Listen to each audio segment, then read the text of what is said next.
Здравейте на всички в ведическа астрология с Анатоли. Днеска реших да направя няколко видеа и започвам с това на ретрограден Меркурий. И всички тези видеа ще бъдат свързани отново с зодиакален знак Риби. Знам, че се повтаря много, но какво да направя? Всички важни събития в момента се случват според ведическата астрология в зодиакалния знак Риби.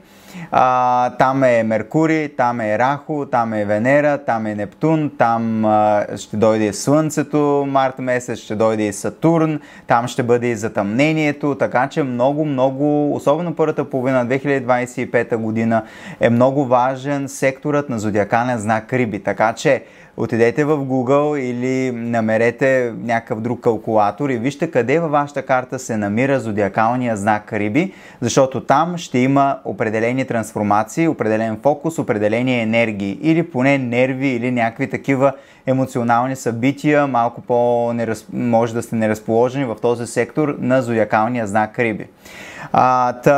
Меркурий ретрограден ще бъде първото видео, за което ще говорим. След това ще направя видео и за Сатурн в Риби, който ще бъде 2 години в Риби, и разбира се за слънчевото затъмнение в зодиакалния знак Риби, където ще се включва и влиянието на Меркурий ретрограден, на Венера ретроградна, на разбира се Раху, Слънце и Луна, и разбира се на Нептун.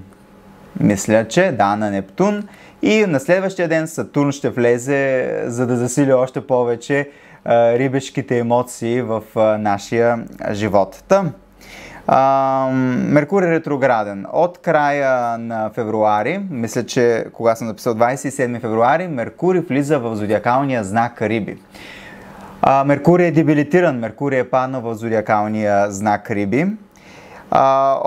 И ще бъде в зодиакалния знак Риби от 27 февруари чак до 7 май. 7 май ще излезе и ще влезе в Овен. Какво е първо Меркурий? Меркурий е комуникация, Меркурий е интелект, Меркурий е пътувания, Меркурий е информация, аналитически умения, т.е. данните, любопитството, любознателността по-точно, младоликото, младостта по някакъв начин. Меркурий е принца и поради тази причина се свърза с младостта. Меркурий е хумора, Меркурий е всякакъв тип комуникация като цяло, най-образно казано.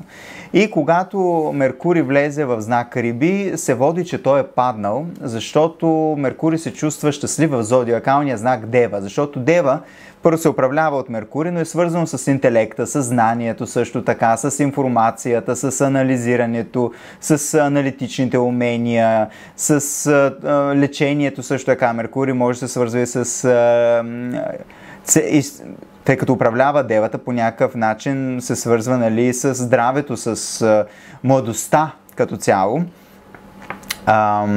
Когато дойде в Риби, той не се чувства особено щастлив, защото той губи своите аналитични, логични умения.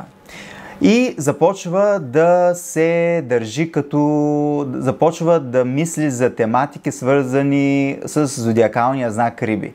Тоест губи логическата си същност и аналитичната си същност и става да говори за фантазии, мечти, някакви такива нетрадиционни неща за Меркурий. Ставате по-духовни. Например, ако имате Меркурий в Риби, той не е добър.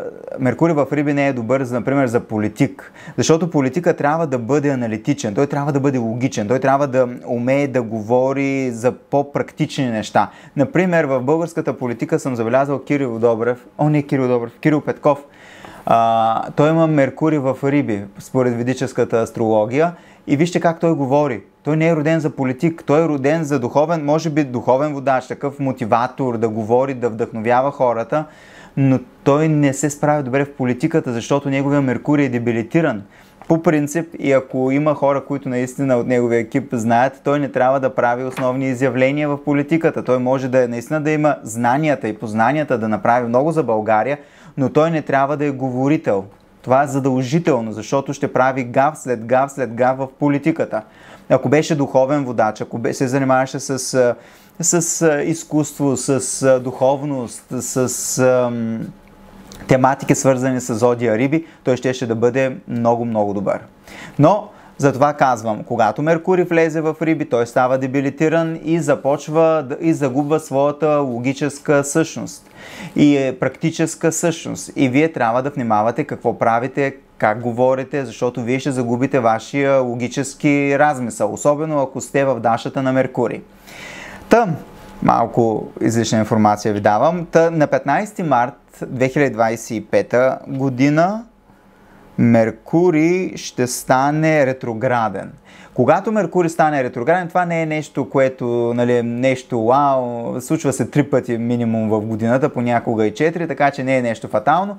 Просто трябва да сте, ще ви обясня след малко какво трябва да сте, но от 15 марта до 8 април Меркурий ще бъде ретрограден и след това вече ще стане отново директен от 8 април до 7 май. Ще бъде директен. Когато Меркурий е ретрограден, както много добре знаете, има промяна или хаос, най-общо казано, в пътуванията, в комуникацията, във всичко, което управлява Меркурий. Пътувания, комуникация, информация, всичко свързано с бизнеса ви. Ако имате собствен бизнес, може там да има по-малко печалби. Трябва да внимавате какво подписвате, кога го подписвате. Ако купувате уреди някакви, да сте по-внимателни. Това не означава да не ги купувате. Но, например, си запазете гаранционната книжка. Аз, например, на ретрограден Меркурий гледам да не си купувам нищо, защото когато си го купя, после съжалявам, че си го купувам и изобщо не го използвам. Така си купих, воден флос за зъби. Малко стара, изобщо не го използвам, само къде дадох парите си. Какво друго? Може хора от миналото да се появяват. Може неща или приятели от миналото да се появяват. Много неща от миналото могат да се връщат отново във вашият живот. Трябва да видите къде е сектора на зодия Риби и там може да се случват тези промени, този хаос. Аз съм забелязал, например, при мене, че когато тръгвам да пътувам, не трябва да пътувам в дните около момента, когато Меркурий става директен, ретрограден или ретрограден директен. Например, в моят случай тук не трябва да ходя да пътувам около 15 март и около 8 април. Защото на 15 март Меркурий става от директен, става ретрограден, стационарен, ретрограден, а 8 април от ретрограден става директен. Винаги, значи, 2 пъти се случва и 2 пъти ми канцелират полет или влак. Това се случи по-миналата и миналата и по-миналата година и съм забелязал, че точно когато са дните, когато се става самото ретрограден към директен и директен към ретрограден, тогава Меркурий е изключително силен и ако ще става някакъв хаос, то става много вероятно тогава да стане. Но пак повтарям, зависи от вашата натална карта, зависи от къде се случва във вашата карта Меркурий ретрограден, зависи и от други фактори, които трябва да се видят, даши, аштака, варга, точки и така нататък. Много са фактори. Това е просто едно генерално видео. Вие вече, ако искате, може да ми пишете за лична консултация и ще дам повече информация за тези неща. Ако не, горе-долу вижте къде е сектора Риби. Аз съм направил 3 видеа сигурно за сектора Риби, така че няма да повтарям постоянно за всеки един асцендент. Вече следващите видеа сигурно ще кажа за всеки един асцендент, обаче ще ми обвините, че се повтарям, така че заради това гледам да няма излишни повторения. Но така. От 15 март до 8 април Меркурий ще бъде ретрограден. Планирайте се добре нещата. Ако подписвате някакви неща, някакви договори, четете ги внимателно. Ако купувате нещо, пазете гаранционните книжки и всичко, за да не трябва да ги връщате. Радвам се, че гледахте и очаквайте още 2-3 видеа, които пак ще бъдат за зодиакалния знак Риби, но вече от по-нататъка спираме да говорим основно за зодия Риби. Чао за сега!